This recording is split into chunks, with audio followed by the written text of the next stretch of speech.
Hey everybody, welcome back to the Bible Show. Today we'll be discussing how to make America a prettier place. So, what happened today was I was waiting in a parking lot waiting for an interview. And I started thinking about sort of our culture, sort of what was wrong with our culture. And, I had a bad feeling in the air as usual.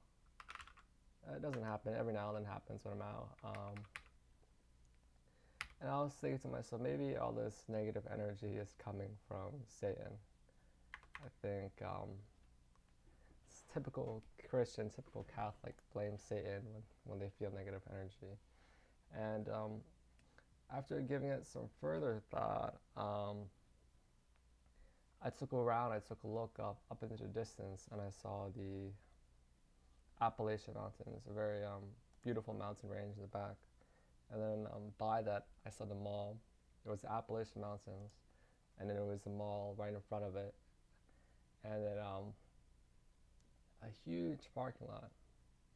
And I thought to myself that the Appalachian Mountains, it's quite beautiful compared to where I'm at the moment. And I look back to where I'm at, and I again realize I'm in a big parking lot space. And I sort of figured out why I was so deeply upset. And that was because parking lots are extremely unattractive. And maybe we can connect it back to Satan. Most satanic things are unattractive, like murder, death. That's not pretty. Um, Beauty is from God. On the contrary, beautiful cathedrals, beautiful churches, and a big problem that I think we have in America, especially American architecture, um, urban planning, et cetera, is just sort of parking lots. And America as a country, we sort of rely on cars. We have like whole highways and systems engineered and built towards cars. And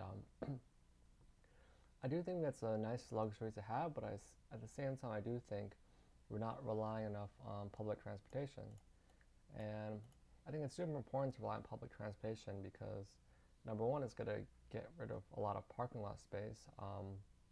Just the thing about cars, like if we take some time to really think about how we drive and how we operate cars, um, you can see that it's not very efficient behavior, and most people don't optimize their life for efficient behavior. But I think it's important that we do so we can improve sort of the beauty and landscape of America, and that's really going to change the culture. I genuinely believe that just having huge parking lots can probably give someone clinical depression, and I don't really believe in like all the therapists who do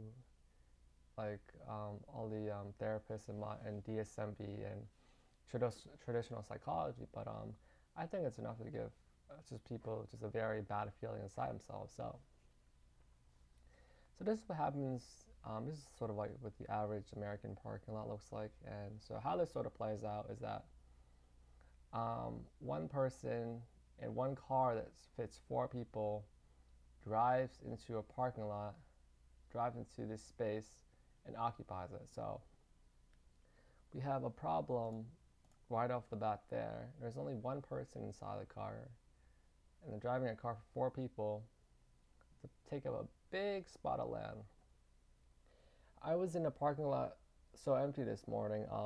It's usually only busy when the movie theaters, when there's a big feature, a big premiere coming out, maybe some sort of children's film. But it's usually completely empty. Imagine if this space, if any parking lot space, was instead a park.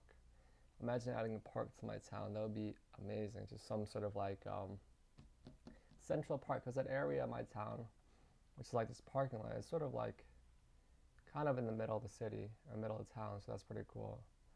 But extremely inefficient. What happens nowadays? I think we have too much luxury, way too much luxury at the cost of efficiency, and it's not a true luxury because, as we mentioned before, with the just with the amount of parking lots there are and just how spacious and empty and unattractive parking lots are, It's not really a luxury if it makes you depressed. So what I recommend, like city councils do and city planners do, is that like we really push for carpooling and traveling more efficiency. If Jill, Judy, Jack, and Bill are going to the mall, they don't have to take 4 cars to the mall. They live together. How about they just take one car, save some gas, save some carbon footprints. I don't think it's the biggest deal, but save some carbon footprint. But the most important thing is save some space in the parking lot. And maybe people start saving spaces in parking lot. Then parking lots don't have to be big and so unattractive. Just imagine, like, not even imagine, just looking at a sprawl of cement is probably one of the most unattractive thing in American architecture is parking lots. It's an extreme eyesore. Just looking at a Walmart and just seeing that extreme, like just that long cement sprawl, makes me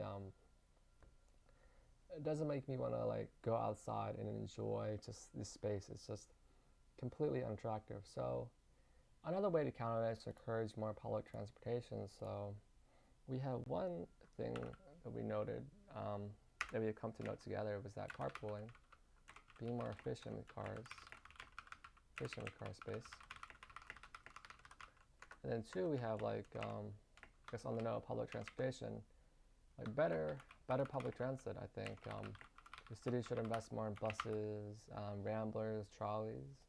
Um, I was watching a video recently where it's like Los Angeles used to have the best trolley system. Now it's sort of the trolley system is like a fraction of what it used to be in the past, and I think it's quite a shame with just all the cars traveling interstates. I don't think interstates are even the most efficient highway system. There's 5 lanes. You move in and out of lanes, and you still really. I mean, I guess you can make a lot of progress when it's empty, but there's like a study that shows that 2 lanes are actually more efficient. Like not like Los Angeles highways, but like highways by like Philly, where around I live, like having sort of a 2 lane highway system is actually a lot more efficient and causing less traffic. So there's a lot of architectural problems here. Investing more in public transit is gonna allow more space for parks to build, because people are going to rely less, of course, on their personal vehicles, and there's going to be less need for bigger parking spaces, and there should be more room to have maybe more plants, more parks, more flowers, more swings, things that are truly beautiful, and they really are a reflection of God's nature. Just parking lot.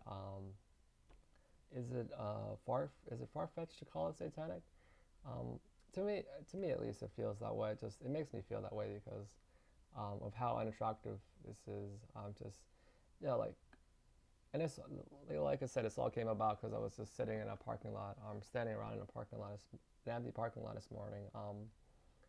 It was I just had a bad. It just felt so sad. I seen the Appalachian, beautiful Appalachian, like north up ahead, on the hill, that was like maybe like 13 kilos away from me, and on the hill I'm at, which is a parking lot, which is a big shame. So cities investing in more public transportation, it's going to be a lot more efficient because there's 30 people in one car, and that one bus is going to take up a lot less space, and it's going to cause for a lot more space for a lot more parks, a lot more lounge areas for people, because we are sort of creatures of comfort. We like staying in comfortable, comfy areas, and just having that additional lounge area, whether it be a park, whether it be something else, can really just really change the environment and vibes as a whole. And these parking lots, extremely unnecessary. Just like the amount of people that travel in a 4-person car only by themselves, and they all park in a crowded parking lot. Extremely unnecessary and inefficient. Just being more efficient, like encouraging carpooling, um, encouraging public transportation, funding public transportation more.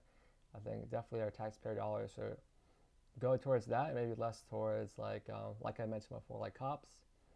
I think sometimes having too many cops is a little bit unnecessary, and there would be less need for cops if there was more public transportation, because there's less there's strangers or people to monitor in a crowded parking lot, so that would save the save sort of the town or city budget. And yeah, definitely, our taxpayer dollars should be going to building more parking lots. Maybe worst comes to worst, we have more parking garages, like buildings that are built. They have parking garages, maybe that can really satisfy like the fire codes, like the parking garage serves as like a sort of exit, but it's just one exit to the park, maybe multiple exits towards the parking garage, so it's more safe or something like that. A city I used to live in, Harrisburg, they sort of like one thing that's always in the news, like often in the news for Harrisburg, is how much they invest in parking garages. There's like so many parking garages in the city of Harrisburg, Harrisburg, Pennsylvania, the capital of Pennsylvania, because it's sort of a working city where people usually just only come there to work. Not a lot of people live there, and they sort of live elsewhere outside of the city. And I think that's more efficient. That's a lot more attractive than a sort of a sprawl, but it's sort of a given for the city just because of the city grid layout and how you can't really just throw a big parking lot sprawl like a suburb. So I guess that's a given, but maybe just because we have the space in a suburb doesn't mean it has to be a big parking lot. Most of the time it's unoccupied. If it is occupied, it's unefficiently occupied. And third of all, the problem, there would be no need for it to be occupied if there was public transportation. There's cars, buses coming in and out, trolleys coming in and out. So definitely urban planners, American architects, just gotta stop relying on cars, parking lots. Do parking lots even boost car sales? I don't really think so. I don't think that's even a matter of that. If anyone thinks that parking lot people are cynical in that aspect, I think it's just too much reliance on cars and not enough reliance on public transit. Um, I think there's a sort of strong correlation between sort of cars and sort of the mental health of people. I think the more reliance on cars a society has, the less better, the less good, the poorer the mental health of the people. And the more society relies on public transit, maybe in somewhere like the Netherlands where everyone's biking, or everyone's like walking around or biking, mostly biking for the most part, or walking around, or I'm not too sure. The mental health increases. I'm pretty sure there's a study like the Netherlands is one of the happiest places in the world, one of the happiest countries, or maybe that's Norway. But regardless, those countries like in Europe that have a great public transportation system seem to fare better off, seem to help the people fare better off in terms of their mental health. And I think America needs to do that ASAP because it's extremely unnecessary to have these empty parking lots. Just less parking lot spaces, more public transit, and people are going to be a lot happier than they are today.